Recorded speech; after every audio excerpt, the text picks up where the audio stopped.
नमस्ते सदावत्सली मातृभूमि। जय हिंद दोस्तों, शुरू करते हैं आज के डिफेंस समाचारों को। बढ़ते पहले डिफेंस अपडेट की तरफ। डिफेंस एक्विजिशन काउंसिल यानी कि डीएसी पहले ही भारतीय सेना के लिए 1750 FICVs के अधिग्रहण को मंजूरी दे चुकी है, जिसके लिए 2023 में मंजूरी दे दी गई थी।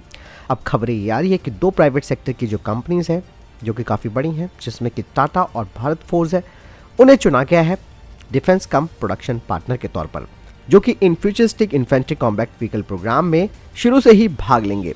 यानी कि इन दोनों कंपनियों की जो सहभागिता है वो शुरू से, जिसमें कि डेवलपमेंटल साइकिल से लेकर इंडक्शन साइकिल तक इनकी भूमिका होगी। चलिए बढ़ते हैं नेक्स्ट अपडेट की तरफ। कल्याणी ग्रुप अब 3 स्वदेशी नेवल गन्स पर काम कर रहा है, जिनके डिजाइन और डेवलपमेंट की प्रक्रिया शुरू हो चुकी है और ये make one category of defence acquisition procedure के तहत किया जा रहा है, जिसमें कि एक 127 mm की गन होगी, वो भी लार्ज वॉरशिप्स के लिए। दूसरी 76 mm की नेवल गन होगी मीडियम साइज के वॉरशिप्स के लिए, और 30 mm की गन होगी छोटे वॉरशिप्स के लिए। इस तरीके से दोस्तों कल्याणी ग्रुप के द्वारा इन गन्स का निर्माण करना भारत की निर्भरता को आयात पर कम करेगा। चलिए बढ़ते हैं नेक्स्ट अपडेट की तरफ। दोस्तों कुछ खबरें सामने आई हैं कि Argentina 24 Dennis F-16 fighter jets को 2023 के अंत से खरीदना शुरू कर चुका है, लेकिन कुछ खबरें इस ओर इशारा करती है कि अभी भी सेकंड प्लेयर के लिए यहां पर एक मजबूत जगह बनी हुई है। हालांकि अर्जेंटीना का उत्साह कम हुआ है F-16 फाइटर जेट के लिए। उन्हें तो बाकायदा 120 एमराम एयर टू एयर मिसाइल और जॉइंट अटैक म्यूनिशन के साथ इनका ऑफर किया गया है। अर्जेंटीना के डिफेंस मिनिस्टर दोस्तों हाल ही में HAL का दौरा भी कर चुके हैं और भारत ने उन्हें एक कॉस्ट इफेक्टिव और एक जबरदस्त तेजस वेरिएंट का ऑफर किया है, जो कि बेहद घातक हथियारों से लैस होगा। यानी कि अभी भी यहां पर चांसेस बने हैं तेजस फाइटर जेट के। चलिए बढ़ते हैं नेक्स्ट अपडेट की तरफ। DRDO अब कैविटेशन नॉइस एब्जॉर्बिंग पेंट को तैयार कर रहा है पनडुब्बियों के लिए। कहा जा रहा है कि अब इसका टेस्ट किया जाएगा, जिससे कि जो हमारी सबमरीन्स है वो और ज्यादा स्टेल्थ हो जाएंगी। चलिए बढ़ते हैं नेक्स्ट अपडेट की तरफ। हाल ही में दोस्तों चाइना ने एक सिमुलेटेड कॉम्बैट एक्सरसाइज में अपने J-20 फाइटर जेट का इस्तेमाल किया और इस फाइटर जेट ने करीबन 17 दुश्मनों के फाइटर जेट्स गिरा डाले, जिसमें कि उनका खुद का कुछ भी लॉस नहीं हुआ। हालांकि चाइना मीडिया की जो रिपोर्ट है वो कई तरीके की कंट्रोवर्सी पैदा करती है, जो कहती है कि कॉम्बैट सिनेरियो में J-20 काफी अच्छा फाइटर जेट निकला, जिसने कि दुश्मन के फाइटर जेट को गिराया। हालांकि यहाँ पर आसार ये लगाए जा रहे थे कि ये भारतीय राफेल फाइटर जेट हो सकता है, क्योंकि यहाँ पर चाइना ने ये नहीं बताया कि हमने इस सिमुलेटेड कॉम्बैट एक्सरसाइज में किस फाइटर जेट का इस्तेमाल किया। इस मॉक कॉम्बैट एक्सरसाइज में दोस्तों कहा जा रहा है कि J-11 का इस्तेमाल किया गया था, जिसे कि राफेल फाइटर जेट बनाकर कई जो मीडिया चैनल्स हैं वो कह रहे हैं।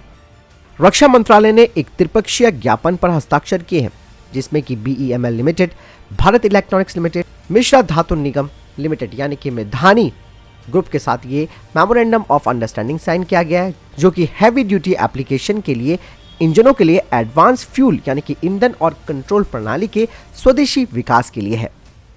बढ़ते नेक्स्ट अपडेट की तरफ। दोस्तों टाटा का लाइट आर्मर्ड मल्टीपर्पस व्हीकल यानी कि LAMV, ये एक 10 टन का प्लेटफॉर्म है, जो कि 370 हॉर्स पावर इंजन और स्टैंग लेवल 2 बैलिस्टिक प्रोटेक्शन के साथ है। लेकिन दोस्तों जो इनका प्रोटेक्टेड मोबिलिटी व्हीकल है वो 15 टन का प्लेटफॉर्म होगा और इसका इंजन 400 हॉर्स पावर का होगा। बढ़ते नेक्स्ट अपडेट की तरफ। सैब इंडिया ने दोस्तों आज भूमि पूजन समारोह के साथ भारत में अपनी नई कार्ल गुस्ताव M4 विनिर्माण सुविधा के निर्माण की शुरुआत की है। फैक्ट्री हरियाणा राज्य में यानी कि झज्जर में मेड सिटी में स्थित होगी और 100% फॉरेन डायरेक्ट इन्वेस्टमेंट मिलने के बाद साब ने कार्ल गुस्ताव M4 के निर्माण और उत्पादन के लिए एक नई कंपनी साब FFVO इंडिया प्राइवेट लिमिटेड तैयार की है, जो कि कार्ल गुस्ताव M4 को तैयार करेगी। दोस्तों अब साब भारतीय आपूर्तिकर्ताओं के साथ साझेदारी करेंगे और मेक इन इंडिया की आवश्यकता को पूरी तरीके से पूरा करेंगे। नई फैक्ट्री में साब भारतीय सशस्त्र बलों के लिए कार्ल गुस्ताव M4 का निर्माण करेगा, जिसमें कि लेटेस्ट साइट टेक्नोलॉजी और एडवांस कार्बन फाइबर वाइंडिंग होगी। बढ़ते नेक्स्ट अपडेट की तरफ। दोस्तों हाल ही में रक्षा अधिग्रहण परिषद यानी कि DAC ने भारतीय नौसेना की समुद्री क्षमताओं को मजबूत करने के लिए भारतीय नौसेना और भारतीय तटरक्षक बल के लिए 15 C-295 समुद्री निगरानी विमान यानी कि मैरीटाइम सर्विलांस एयरक्राफ्ट, जिसे कि MSA कहा जाता है, उनकी खरीद को मंजूरी दी है। इस डील की कीमत करीबन 29,000 करोड़ रुपए है। बता दें कि ये जो MSA हैं उनकी पनडुब्बी रोधी यानी कि एंटी सबमरीन वॉरफेयर क्षमता भी होगी और साथ ही साथ ये सर्विलांस, रिकॉनेसेंस और सर्च एंड रेस्क्यू ऑपरेशंस कर सकते हैं। C295 दो कॉन्फ़िगरेशन में आता है, जिसमें कि पहला मैरीटाइम पेट्रोल एयरक्राफ्ट और दूसरा मैरीटाइम सर्विलांस एयरक्राफ्ट यानी कि MSA।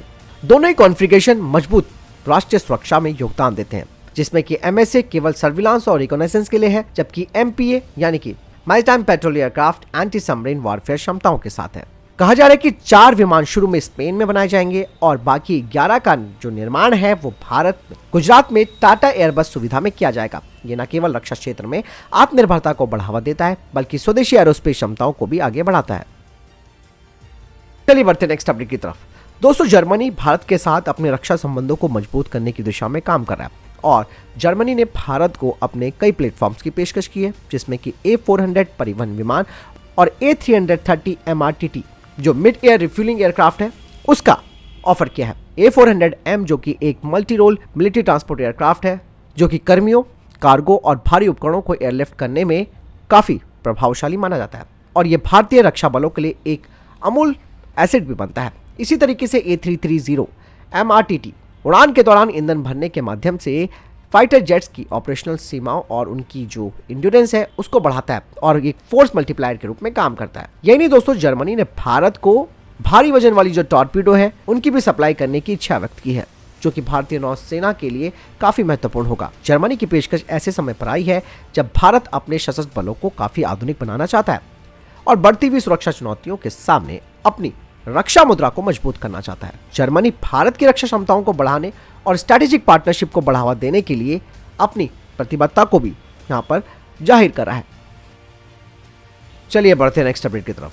दोस्तों, भारतीय वायुसेना अब अपने AFNet को इनहांस यानी कि उसे उन्नत करने जा रही है। 2024 के अंत से एडवांस एयरफोर्स नेटवर्क यानी कि FNet को अपग्रेड करना शुरू कर दिया जाएगा और अब ये state of the art satellite based digital information grid होगा, जो कि भारतीय वायुसेना की सिचुएशनल अवेयरनेस को बढ़ाएगा। और अब जो अपग्रेड किया जाएगा, जैसे कि मैंने बताया कि सैटेलाइट आधारित कनेक्टिविटी का फायदा उठाया जाएगा। FNet जमीन, वायु और अंतरिक्ष संपत्तियों के बीच रियल टाइम यानी कि वास्तविक समय के आदान प्रदान की सुविधा प्रदान करेगा, जिससे निर्णय लेने वालों को एक बेहतर सिचुएशनल अवेयरनेस मिलेगी और वे सशक्त भी बनेंगे।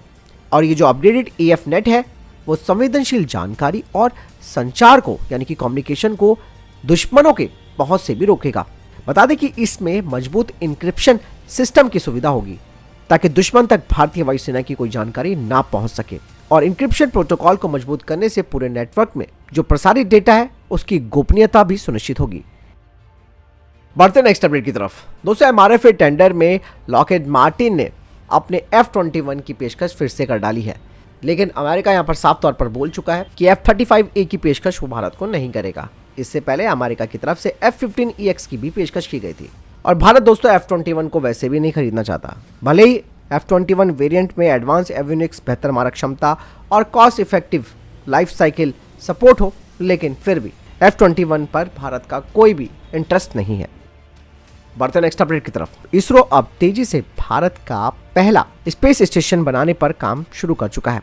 इसरो के प्रमुख S सोमनाथन जी की तरफ से कहा गया है कि अंतरिक्ष स्टेशन का पहला मॉड्यूल अगले कुछ वर्षों में लॉन्च किया जाएगा और 2035 तक भारत अपना अंतरिक्ष स्टेशन स्थापित करेगा। इसरो ने अंतरिक्ष स्टेशन के लिए टेक्नोलॉजी डेवलप करना शुरू कर दिया है। अंतरिक्ष स्टेशन को पृथ्वी की निचली कक्षा में स्थापित किया जाना है और यहाँ पर 2 से 4 जो अंतरिक्ष यात्री हैं वो रह पाएंगे। अभी तक रशिया, अमेरिका और चीन ने ही स्पेस स्टेशन अंतरिक्ष में भेजे। भारत अंतरिक्ष में अपना स्टेशन बनाने वाला चौथा देश हो जाएगा। कहा जा रहा है कि अंतरिक्ष स्टेशन का वजन 20 टन के आसपास हो सकता है और ये ठोस संरचनाओं से बना होगा, लेकिन इसमें इन्फ्लेटेबल मॉड्यूल भी जोड़े जा सकते हैं। पूरा तैयार हो जाने के बाद स्पेस स्टेशन का जो वजन है वो 400 टन तक जा सकता है।